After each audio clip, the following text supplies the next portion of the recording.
The heat in Strasbourg that July was the kind that made stone streets shimmer.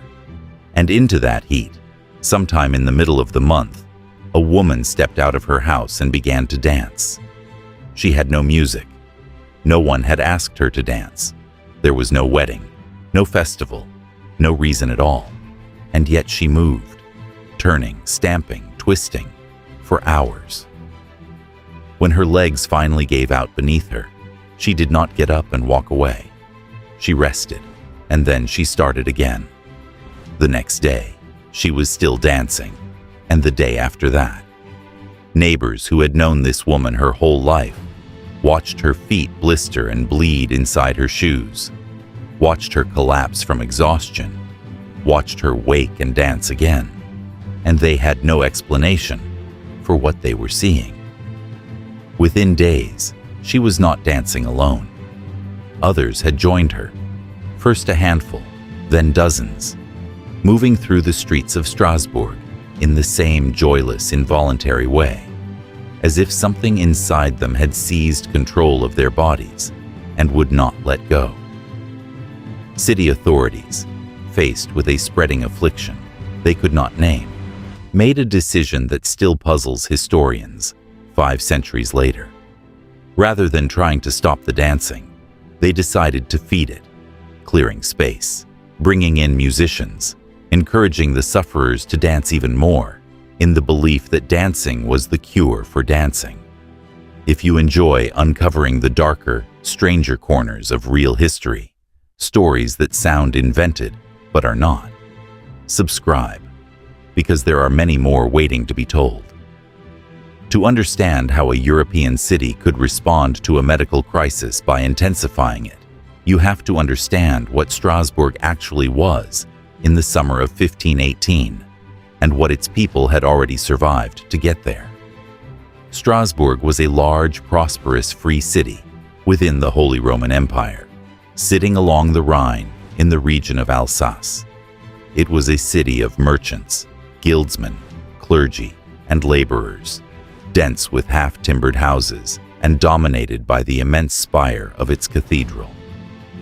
But prosperity in the city's markets did not mean security in its streets. The years leading up to 1518 had been brutal for the people who lived there. Harvests had failed, grain prices had spiked, famine had pushed the poor toward starvation, and starvation had pushed many toward the city gates, where beggars and displaced peasants gathered in growing numbers. Disease moved through the population alongside hunger.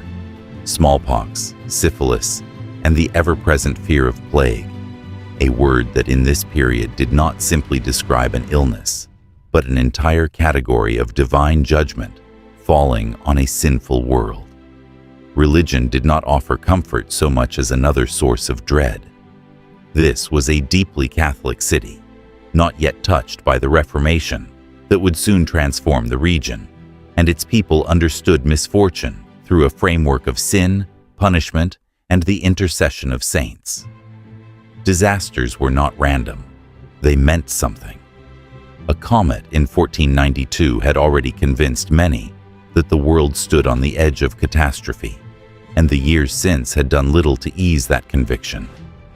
Strasbourg in 1518 was, in short, a city under enormous and sustained pressure, economic, physical, and spiritual, long before anyone began to dance. It was into this atmosphere that the woman history remembers as Frau Trophäa began her dance. Her exact identity is one of the more contested details in the entire episode. Several contemporary chronicles name her as Frau Trophäa or Trophäa, but not all of the surviving sources agree, and some later accounts describe an unnamed woman instead.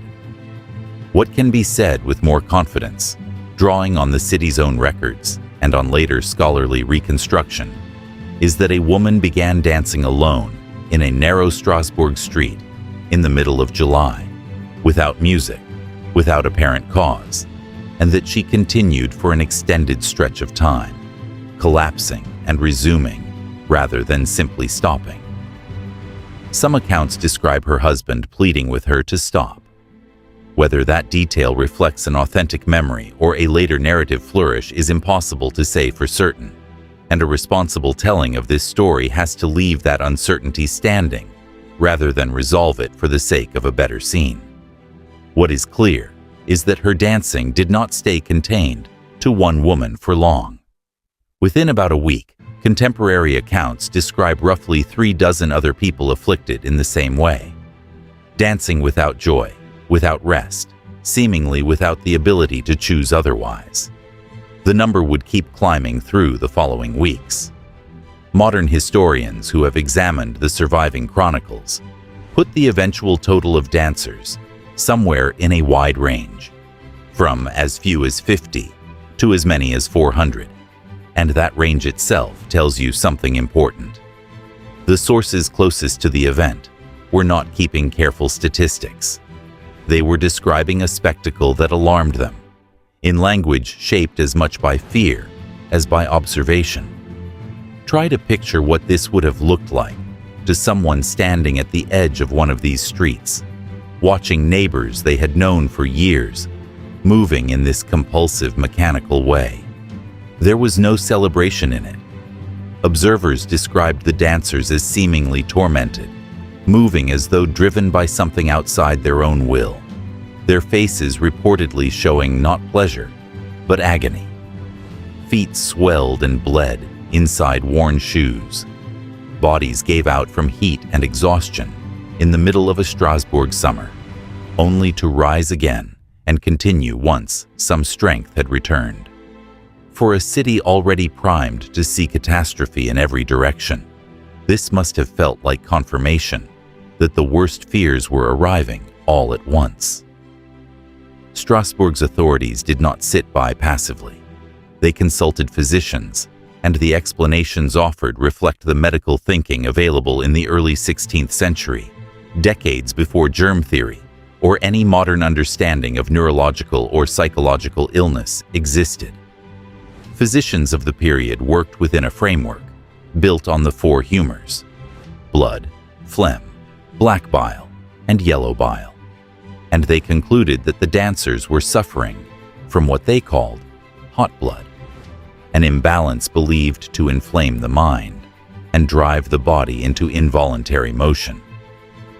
This was not considered a spiritual affliction by the city's medical authorities, at least not at first. It was treated as a physical illness with a physical cause, however mistaken that diagnosis looks in hindsight. And it was this diagnosis that led to one of the strangest civic responses in recorded European history. If hot blood was the cause, then the logical treatment, according to the medical reasoning of the time, was to let the illness run its course through motion rather than suppress it. The city authorities decided that the dancers needed to keep dancing until the affliction burned itself out. This is where the surviving evidence becomes genuinely remarkable, even as the exact details blur between firm historical record and later reconstruction. Strasbourg's council reportedly cleared spaces for the dancers to continue their movement: guild halls, an open grain market, even areas near the cathedral, according to different accounts. Musicians were brought in, according to several sources, to provide rhythm for people who were already dancing uncontrollably, without any rhythm at all. Some accounts even describe the hiring of professional dancers, brought in not to join the affliction, but to help guide or contain it. How precisely organized this response actually was, and how many of these specific measures were genuinely implemented versus later embellished in retelling, is not something the surviving city records settle beyond dispute. But the broad shape of the response, active encouragement of dancing as a treatment, is well attested across multiple sources and stands as one of the most extraordinary civic decisions of the period. Think about what that meant in practice. A city watching more and more of its own people succumb to an affliction that left them exhausted, injured, and seemingly unable to stop, responded by building the infrastructure for more dancing. musicians, spaces, encouragement. If the sickness truly was being sustained by observation and imitation, if seeing others dance was part of what triggered new cases, then Strasbourg's civic response may not have cured the crisis at all. It may have deepened it. Whether the authorities' actions actively worsened the outbreak's scale is something historians still debate, but the horrifying irony sits right at the center of the story, regardless. The cure, as understood by the wisest medical minds Strasbourg could summon, looked almost identical to the disease. But what happened next made the situation even stranger. As the dancing continued through the following weeks, alarm within the city grew rather than eased. Whatever confidence the authorities had in the dance it out approach did not survive contact with a crisis that kept expanding. At some point during the outbreak, the city's response shifted from encouragement toward removal and religious intervention. Dancers were reportedly taken out of the public squares and open halls where they had been gathered and directed instead toward a shrine associated with Saint Vitus, located in the nearby village of Saverne. This turn toward religious remedy reflected beliefs that ran deep in the culture of the period. Saint Vitus held a particular association with dancing affliction in the folklore of the region. The idea that this saint could either curse people with compulsive dancing as a punishment, or, through proper devotion, release them from it. The condition would later even take his name in some medical traditions, a linguistic trace of just how closely this saint and this specific form of affliction were bound together in the public imagination. We should be careful here about what the record actually supports. Contemporary accounts describe dancers being taken to this shrine, given red shoes marked with crosses, and led through rites intended to invoke Saint Vitus's mercy.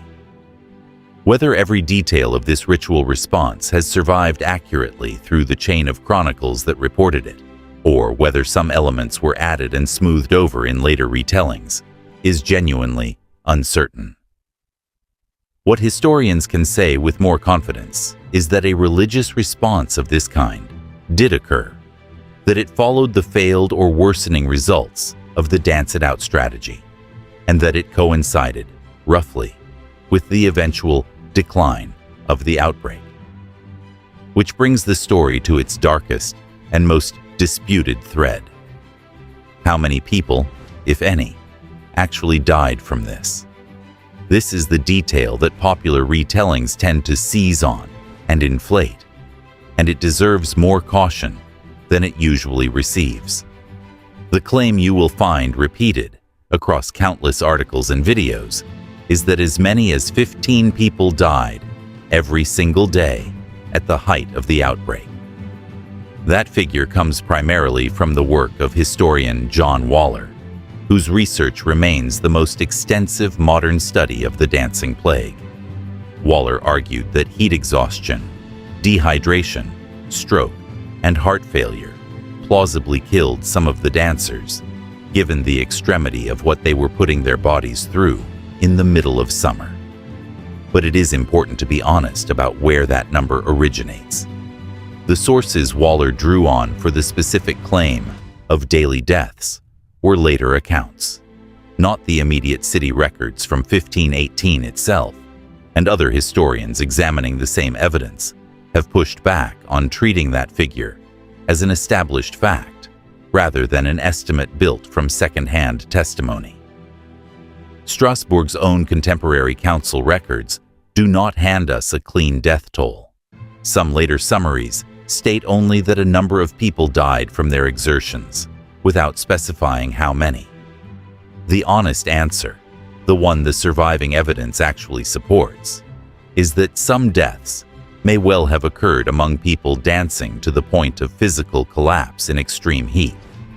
But no reliable contemporary source gives us a verified count, and the more dramatic figures that circulate today rest on foundations shakier than they are usually presented as having.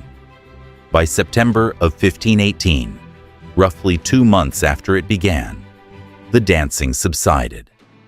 The chronicles do not give us a dramatic final scene, no single moment where the affliction visibly broke. It simply faded, the way outbreaks like this tend to, as the underlying conditions eased, or as the intense summer heat that seems to have coincided with the worst of it gave way to cooler weather.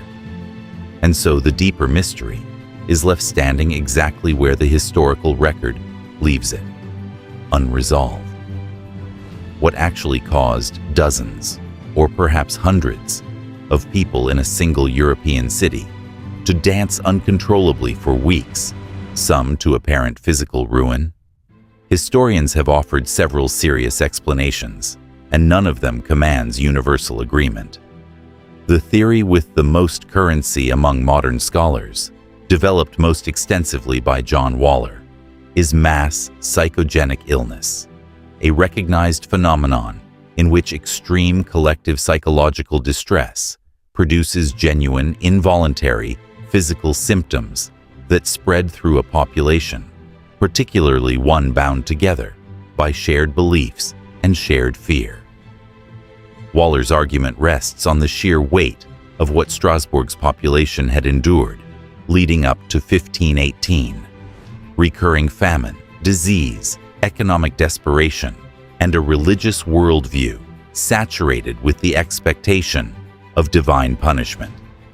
Add to that the specific regional folklore around Saint Vitus and the idea of a dancing curse, and you have, according to this theory, the precise psychological conditions under which extreme stress could express itself through the body in the form of compulsive, culturally scripted movement, rather than through more familiar symptoms like fainting or trembling. What makes this theory compelling to many historians is that it accounts for the social spreading of the affliction. People who already believed, on some level, that a dancing curse was a real and terrifying possibility were, according to this framework, more susceptible to manifesting exactly that. The other explanation you will encounter constantly, especially online, is ergot poisoning. Ergot is a fungus that grows on damp, poorly stored rye grain, and it produces alkaloids that can cause convulsions, hallucinations, and severe physical distress in people who eat contaminated bread. Given Strasbourg's recent famines and the likelihood of compromised grain supplies, the idea that spoiled rye triggered the outbreak has an obvious appeal. But this theory runs into serious problems when tested against what we actually know about ergot poisoning and about the dancing plague itself. Ergot poisoning typically causes severe constriction of the blood vessels, often leading to gangrene and blackened, dying tissue in the extremities, a hallmark symptom that appears nowhere in the accounts of Strasbourg's dancers. Ergotism also tends to produce chaotic, uncoordinated convulsions rather than the kind of sustained, extended physical activity described in the chronicles. People dancing for hours or days, not simply seizing. And it does not easily explain why dancing mania outbreaks recorded elsewhere in Europe occurred in regions where rye and ergot exposure were not significant factors at all. For these reasons, most historians today treat ergot poisoning as, at best, an incomplete explanation, and many dismiss it as unlikely to account for what actually happened.